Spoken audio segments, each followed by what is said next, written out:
Hello, my astrology friends. This is Lada from AstroLada.com, and these are your August 2025 video horoscopes. And August is pretty gentle, easygoing month, possibly one of the easiest that I've looked at this year. And it's kind of like the quiet before the storm, because in September we have two eclipses. But after that, again, we're going to have some wonderful configuration to the end of the year through the months. But August is a well-deserved respite and break. We're going to have Mercury turning direct. Around the same time, the two greatest benefics, Venus and Jupiter, are joining together in Cancer. Actually, the whole of August, they're pretty much in the same sign. So one area of your life will go with such ease, with such blessings and positive flow. So there will be one area that will be very easy for us all, or a source of blessings. And we're going to have a Saturn opposition Mars around the 9th, 8th, or 7th, 8th, 9th. But usually this is a stressful combination. Some external circumstance can stress us, some conflict that needs to be resolved. But this time it creates an incredibly positive configuration, which is called a kite formation, because there is a trine from Uranus to Mars, trine from Pluto to Mars. And that's kind of, Uranus is wisdom, Pluto is willpower. So some kind of whatever we triggered into, which is Mars Saturn opposition, triggered or into action, activated in some way, provoked, we're able to resolve it by tapping into divine wisdom and the right source of willpower that is aligned to divine willpower. So this energy, this conflict or the stress between Saturn and Mars that's starting at the beginning of the month will be resolved in some way into productive action. And of course, we're going to have full moons, new moons, but nothing dramatic, nothing over the top. There is a full moon on the 9th of August, which is in Aquarius. It's around the same time where everything else, the Venus, Jupiter conjunction, Saturn, Mars opposition. And this will be like peak of activity. Full moons are peak of activities, seeing the results of previous actions, getting the rewards for it, for example. And this full moon is in Aquarius, which is social. It predisposes us to connect with like-minded people, emotionally to form friendships, or to strengthen existing friendships already, or connections, business or personal connections as well. And on the 23rd, there is a new moon when the sun and the moon are together at the 0 degrees in Virgo, which kind of gets us prepared to get into work mode, to get into more serious down to earth, because till now was everything was in Leo, so it's more like enjoy yourself, holidays and so on. But this new moon from the 23rd of August in the 0 degree of Virgos kind of gets us down to earth, focused. Um, let's get down to practical things, solve them. And it's conjunct the star Regulus.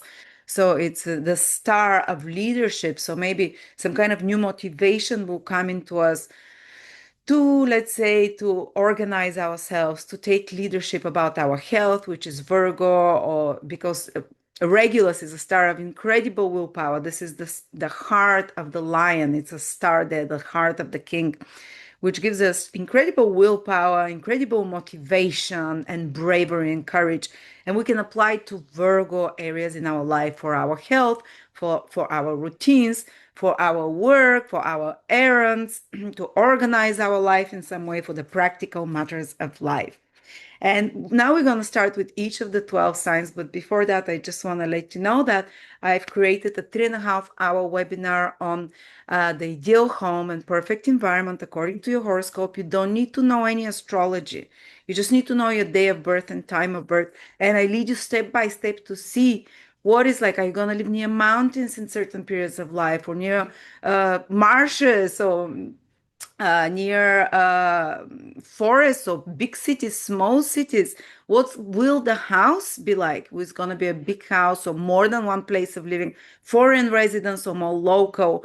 Or how is it going to be even decorated? And what's going to be around your neighborhoods? For example, it might be close to stadiums. That's how you recognize if you're trying to choose two properties to rent, which is yours. If there is Mars influence, it will be close to a factory or close to a stadium or fitness. So if it's close to Venus, it might be close to a music hall. So I go through absolutely every sign. Each 12 signs have their ideal environment, and each planet has its own environment. And how to see, and you can have more than one environments. For example, you can have a few signs that influence your places of living and where you find yourself throughout your life. It's incredible. You can see even are you going to be in islands or more densely populated places with gardens and so on. It's incredibly fun. It's only $20. It becomes 30 after that. Very affordable if you'd like to order it. I'm putting a link below here. And now let's begin with the 12 signs. Virgo Sun Moon Rising August 2025. Always start with your ascendant sign or rising sign, like it's called.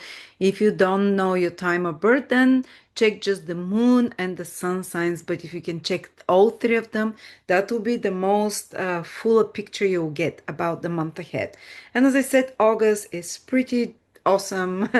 At least I like it a lot astrologically. As you see, the month there will be a grand trine between Mars, Pluto, and Uranus. From the especially strong the first 10-15 days of the month, it's holding perfect trine between those three in houses, which for Virgo are their practical material houses. Money, work, career, uh, financial security, stability, and Grand Trine is the perfect shape. Grand Trine, as I've been saying in all the videos, is the shape of the Holy Trinity, where everything flows perfectly. Each planet is 120 degrees from the other. This is the perfection, and I know you as Virgos love that word, but there is the possibility for perfection, or I also call it divine grace. Like when there is a grand trine, things align without our efforts, even without, because human efforts, they're never as perfect as divine grace. Sometimes there is dispensation of divine grace. Even if we don't deserve it, God gives it to us. Things perfectly align.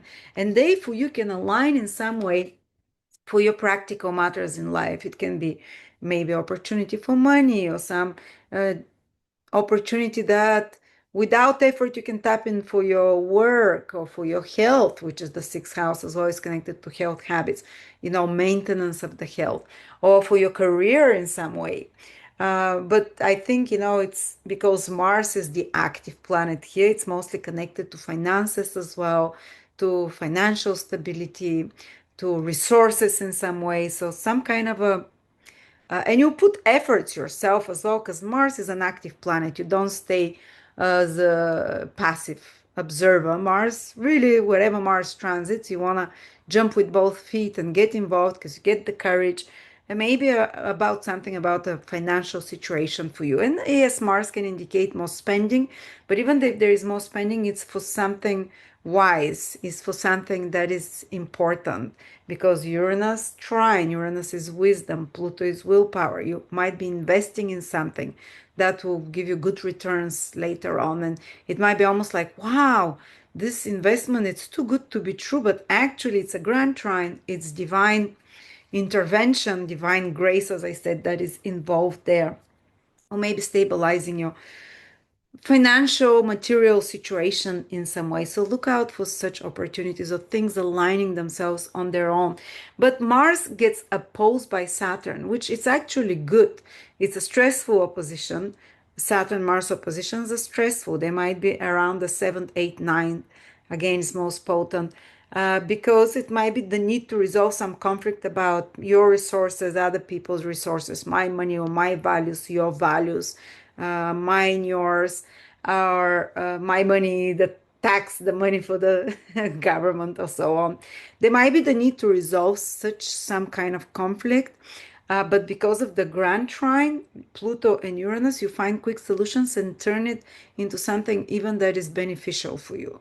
So even if there's some tension around those days, 7, 8, 9, 10, and check also your sun and moon sign or all three signs, because this opposition might be forming in your other sign in another house, which might be more relevant for you. But whatever stressful situation around the 7th, 8th, 9th, 10th might be around, it's actually for good, and somehow divine interference, divine like invisible forces helping you to settle the things and to resolve them in a good way. All right. But yes, you'll put a lot of energy into maybe for a month and a half with Mars in your second house, being proactive financially, being proactive in regards to how you eat, because second house is what you put in your body. Maybe even because sixth house is health routines, exercise for health, and so on, healthy habits. Second house is how you eat. Mars making trine to Pluto. There, it can be much easier now to change health routines or to integrate something new through eating and exercise or health routines or some kind of healing method that gives almost like miraculous results. And there is a full moon on the 9th in your sixth house, again, activating those themes, illumination, getting an answer about something to do with your health, or completing some work project, or seeing the result of a work project uh, come and align itself in some way, because also the Pluto trine Mars is happening around that time. Yeah, and I know Virgo is a very practical sign, so these things, it's like setting into rhythm routines and setting into rhythm kind of like well-oiled machines of your daily life can happen around that time. But of course, Mercury is still retrograde till the 11th in your 12th house. So you might feel still a little bit disoriented till the 11th, 12th, or a little bit like unclear. And then from after the 11th, Mercury turns direct. And at the same time, all this beautiful configurations, Grand Trine is happening in very practical, material, financial houses of your daily routines and environment and daily actions, daily practical actions, and work and career. So after that, things start, we kind of start becoming much more under your control, much more like the way you expect them to be, without surprises and curveballs. And so setting up some really beautiful health routines or daily routines as well is very recommended this time. All right, Virgo. And also you need more rest as well. Sun till the 22nd is in your 12th house. Mercury is in your 12th house, which is you, and the 12th house is rest. It's okay. It's not all about work, getting responsibilities and work done. There is also here this source of resting more and sleeping more, or escaping a little bit and from the worldly humdrum and going into hotel or into retreat and resting more, while at the same time possibly material things kind of naturally resolve themselves because of the grand trine. Another wonderful thing is that Jupiter and Venus are conjunct in your 11th house this month. These are the two easiest, most positive planets. The great benefic, the small benefic, they're the whole month, they're pretty much in the same sign. They're joined together. Mercury, Jupiter is visible already, so it's becoming very strong. So what does it mean? Something positive can come to you, some easy solution to anything to do with the 11th house. 11th house is friends. Maybe you can have some wonderful time with friends, socializing with like-minded people, going to some events, maybe joining some groups and organizations, becoming member of clubs, or joining a club or group of people that help you in the future with your own long-term goals and plans, like benefactors. The 11th house is the house of gains. So there is here again the meaning that possibly you can have some gains and rewards for previous actions. So if you've put efforts into some project or whatever, if you have your own business, the 11th house is that. You can get the gains for it now, good rewards for your previous actions. But they're starting a new cycle, Venus, Jupiter there. So they can be the birth of a new long-term goal or initiative of yours, or gainful enterprise. that can contribute. Not only is it gainful, but it also contributes, like you contribute to society in some way through it. And its resolution development is easy, positive, in a harmonious way. And on the 23rd, there is a new moon at 0 degrees Virgo on the star Regulus. So after the 23rd, you start feeling more and more energy coming to you. The sun enters your sign. You're ready to grab the life by the horns, as they say. And the star Regulus is willpower, strength, inspiration, encouragement. So courage will come into you. So after the 23rd, especially beneficial to start new beginnings for Virgo people, new inspirations of any sort. And because the planets move from the 12th house, the sun, where is there, so you become more focused, more concentrated. But as I said, because of the grand trine in air, practical matters in your life of practical nature should naturally resolve themselves. So some opportunity appearing there. So thank you so much. Hope that was helpful.